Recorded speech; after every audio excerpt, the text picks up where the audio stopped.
देखिए हैदराबाद हाउस में भी वेलकम करते हुए प्रधानमंत्री नरेंद्र मोदी प्रेसिडेंट पुतिन का दोनों के बीच में वार्तालाप भी हो रहा है और अब इसके बाद हैदराबाद हाउस में भीतर वो समिट, वो बातचीत भी शुरू होगी।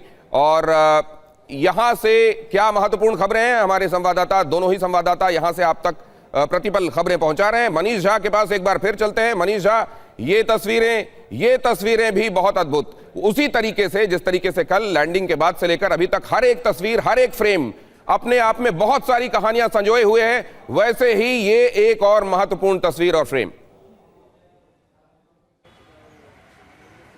बिल्कुल, देखिए मैं इसको दो भागों में विभाजित करता हूं। आज सुबह के जो दो कार्यक्रम हुए, राष्ट्रपति भवन वाले, राजघाट वाले, वो कूटनीति के हिसाब से दुनिया भर के लिए एक संदेश था। लेकिन अब हैदराबाद हाउस में धंधे की बात होगी। दोनों देशों के बीच में उन समझौतों को लेकर आगे बढ़ा जाएगा जिससे दोनों देशों को फायदा होगा। फिर बाकी दुनिया जले तो जले, हमें क्या फर्क पड़ता है। मतलब आप समझ रहे हैं, हम मेरा इशारा चाहे वो Su-57 को लेकर है, S-400 जैसे डील को लेकर है, जिसके लिए चीन, पाकिस्तान और बहुत से हमारे जो चाहने वाले देश हैं, उन सबको बहुत खराब भी लग सकता है। लेकिन भारत और रूस इस मामले में आगे बढ़ने वाले हैं।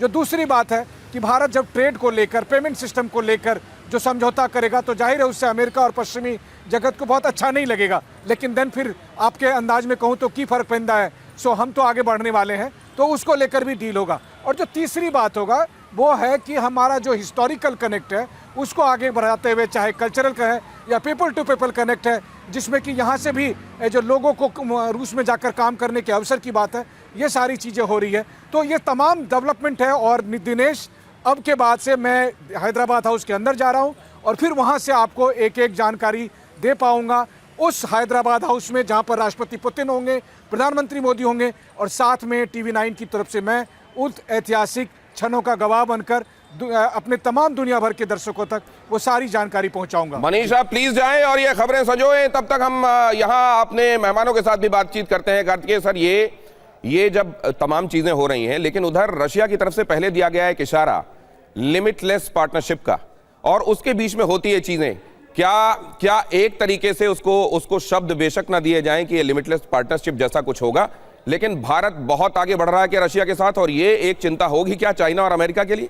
बिल्कुल होगी, आपने बिल्कुल सही फरमाया है। और जब हम सुबह इनिशियली जब हम शो पे आए थे तो सबसे पहले मैरीटाइम स्ट्रेटजी की बात हुई, उसके बाद आर्कटिक की बात हुई, इकोनॉमिक पार्टनरशिप की बात हुई, जिसमें फाइनेंस और इंफ्रास्ट्रक्चर, इन्वेस्टमेंट, ट्रेड में फार्मा, मरीन, टेक्सटाइल्स और इंडस्ट्री वगैरह मेंटेन जो है, स्पेशली हैवी मैन्युफैक्चरिंग फैसिलिटीज़, इसकी बात हुई। फिर डिफेंस की हम कल से बात कर रहे हैं, रीलॉस उसमें एक बहुत ही महत्वपूर्ण हिस्सा है, इक्विपमेंट है, टेक्नोलॉजी है। सर एक बार भाई, ये तीनों तस्वीरें अपने दर्शकों के लिए बहुत महत्वपूर्ण है। कल श्रीमद् भगवत गीता का दिया जाना, भारत के प्रधानमंत्री की तरफ से रूसी प्रेसिडेंट को ये श्रीमद् भगवत गीता दिया जाना, और आज देखिए बीचों बीच जो तस्वीर आप देख रहे हैं, महात्मा गांधी की समाधि पर जाकर उन्हें पुष्प अर्पित करना, उन्हें प्रणाम करना। बाईं तरफ आप अपनी स्क्रीन पर देख रहे हैं किस तरीके से ग्रैंड वेलकम किया गया राष्ट्रपति भवन में प्रेसिडेंट पुतिन का, और दाईं तरफ आप देख रहे हैं जिसको हमारे संवाददाता कह रहे थे कि अब काम की बात होगी, काम की मतलब व्यापार की बात होगी, ट्रेड की बात होगी। अब वो होगा जिसको कहते हैं आज की दुनिया में कि अब धंधे की बात होगी। अब ये तीनों ही तस्वीरें बहुत महत्वपूर्ण है। खासतौर से बीचों बीच जो तस्वीर है वो रशिया के लिए बहुत महत्वपूर्ण है। रूस, जिसको दुनिया का एक बड़ा तबका ये देखता आया कि अभी यूक्रेन के साथ जो लड़ाई है उसमें रशिया एक्चुअली एग्रेसर है, उसके कंसर्न, उसकी चिंताएं एक तरीके से हाशिए में डालकर केवल उसे अग्रेसर के तौर पर देखा गया। तब ऐसे में यहां महात्मा गांधी की समाधि पर जाकर पुष्प अर्पित करना और कल श्रीमद् भगवत गीता को सर माथे से लगाना, ये बहुत महत्वपूर्ण, ये तीनों ही तस्वीरें बहुत महत्वपूर्ण है। हर एक जेस्चरिंग, हर एक मूवमेंट यहां पर बहुत सारी बातें पूरी दुनिया के लिए एक्चुअली बताने वाला है। कार्तिकेय सर, अपनी बात पूरी कीजिए। तो मैं ये कह रहा था कि देखिए, ये एक बहुआयामी, एक मल्टी डायमेंशनल जो डिस्कशन है अभी जो हो रहा है इस समय हैदराबाद हाउस में। और जैसे मैंने अभी लिस्ट किया, जब मैं पिछली बारी बोल रहा था कि ये ऑलमोस्ट हर एस्पेक्ट को कवर करता है। अब सुबह आर्टिक की बात भी हुई, और मैं बहुत इंपॉर्टेंट बताना चाहता हूँ, बिकॉज आगे की रिलेशनशिप में जो आर्टिक, स्पेशली जो आर्टिक एरिया में जितनी भी नेचुरल रिसोर्सेज हैं उनके एक्सप्लॉयटेशन में डेफिनेटली इंडिया पार्टिसिपेट करेगा। और आपको याद होगा कि अबाउट ईयर बैक प्रधानमंत्री ने नेशनल मैरीटाइम पॉलिसी में ऑलमोस्ट 3.5 से 3 लाख करोड़ 3 से 3.5 लाख करोड़ का जो एक बजट अलग से रखा हुआ है। और आज सुबह की बात जब हम चालू कर रहे थे तो सबसे पहले आइस ब्रेकिंग शिप्स की बात ही हुई। Russia is an expert in making these kind of strong hulled ice breaking ships, और यदि इसका मैन्युफैक्चर हमारे पास आ जाता है जो हमारी शिप बिल्डिंग इंडस्ट्री के लिए बहुत अच्छा है, तो हम दोनों के एम्स जो हैं एक साथ कोऑर्डिनेट होते हैं। तो देखिए बहुत सारी ऐसे, अगर हम अपनी जिस तरह से हमारी प्रोजेक्टेड इकोनॉमिक ग्रोथ है उसको हम मैच करें कि रशिया की क्या रिक्वायरमेंट्स हैं, तो आपको लगेगा कि कहीं ना कहीं एक तरह से समावेश हो रहा है। और ये जो 10 महत्वपूर्ण एग्रीमेंट आज जो साइन होने हैं इनमें इन सब की झलक जरूर मिलेगी।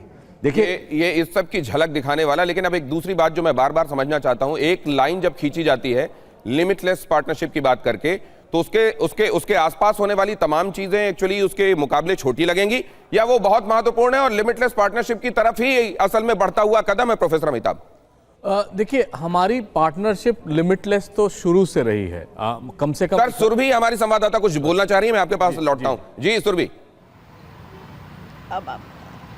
दिनेश, बस मैं वही बात कर रही थी क्योंकि आर्टिक की कोलैबोरेशन को लेकर जिस तरीके से आइस ब्रेकर के कोलैबोरेशन को आज खबर आई है, एक्सपर्ट से ये समझना बहुत जरूरी है इसकी स्ट्रैटेजिक इंपॉर्टेंस। ये इसलिए कह रही हूँ बिकॉज रशिया ने चाइना को छोड़कर भारत को चुना है इसके लिए, और इसकी स्ट्रैटेजिक इंपॉर्टेंस इस लिहाज से भी जरूरी है कि जहाँ रशिया के ऊपर इस पूरे यूरोप ट्रेड को लेकर लगे सैंक्शंस हावी हो रहे थे, ऐसे में ये कोलैबोरेशन इंडिया के लिए कितना इंपॉर्टेंट हो जाता है और ये चाइना के लिए कितना बड़ा मैसेज है। Over to you Dinesh. Ji professor Amitabh.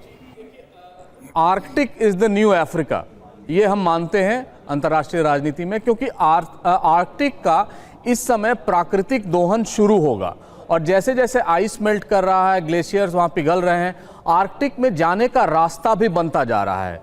और ये नॉर्दर्न सी रूट, जो एक नया सी रूट डेवलप किया जा रहा है आर्कटिक रूट के थ्रू, जिससे यूरोप जा सकेंगे, और सुएज कैनाल को बाईपास करके हम एक नया रूट खोज रहे हैं। चेन्नई व्लादिवोस्टोक कॉरिडोर जो बन रहा है, आप देखेंगे उसका एक्सटेंशन रूस ने भारत को भी करने दिया है, और चीन इस समय अपने को नियर आर्कटिक स्टेट कहता है, क्योंकि वो आर्कटिक स्टेट तो नहीं है, रूस ने इसकी मान्यता दे दी है। और चीन ने पहला NSR नॉर्दर्न सी रूट को लेकर पहला मालवाहक जहाज ले जाने की कोशिश की है, जिसमें वो सफल भी रहा है। वो एक ये कहें टेम्पलेट उसने सेट किया है, उसी टेम्पलेट को भारत को आगे बढ़ाने दिया जा रहा है। इसके एवज में हम क्या कर रहे हैं, जो रिलॉस हुए हैं उनके शिप्स को हम इंडियन ओशन में अलाउ करेंगे, और हमारी नेविगेशन जो फ्रीडम ऑफ नेविगेशन उसके तहत उनको हम डॉकिंग राइट्स देंगे, उनको हम नेवल शिप्स और कमर्शियल शिप दोनों को डॉकिंग राइट्स देंगे। और ये हैदराबाद हाउस से भीतर से आती हुई तस्वीरें भी आपको दिखा दें। आपसे कुछ देर पहले वहां प्रधानमंत्री नरेंद्र मोदी ने प्रेसिडेंट पुतिन को वेलकम किया, वहां की तस्वीरों के बाद हम आप दिखा रहे हैं हैदराबाद हाउस में जब भीतर गए दोनों ही दोस्त और दोनों राष्ट्राध्यक्ष, यहां पहुंचकर ही ये जो जिन निटी-ग्रिटीज पर हम बात कर रहे हैं, अभी आर्कटिक की भी बात हो रही है, आइस ब्रेकर उन शिप्स की बात हो रही है। आर्कटिक में जो चैलेंज है एक्चुअली वो इसीलिए एक सुगम रास्ता नहीं बन पाया दुनिया के लिए, क्योंकि वहां बर्फ का साम्राज्य होता है। बर्फ के उस साम्राज्य को ध्वस्त करने में असल में रशिया की महारत रही है, और वैसे में अगर वैसे जहाजों को बनाने का काम भारत के साथ मिलकर रशिया करता है तो यह भारत के लिए नए आयाम खोलने वाला होगा।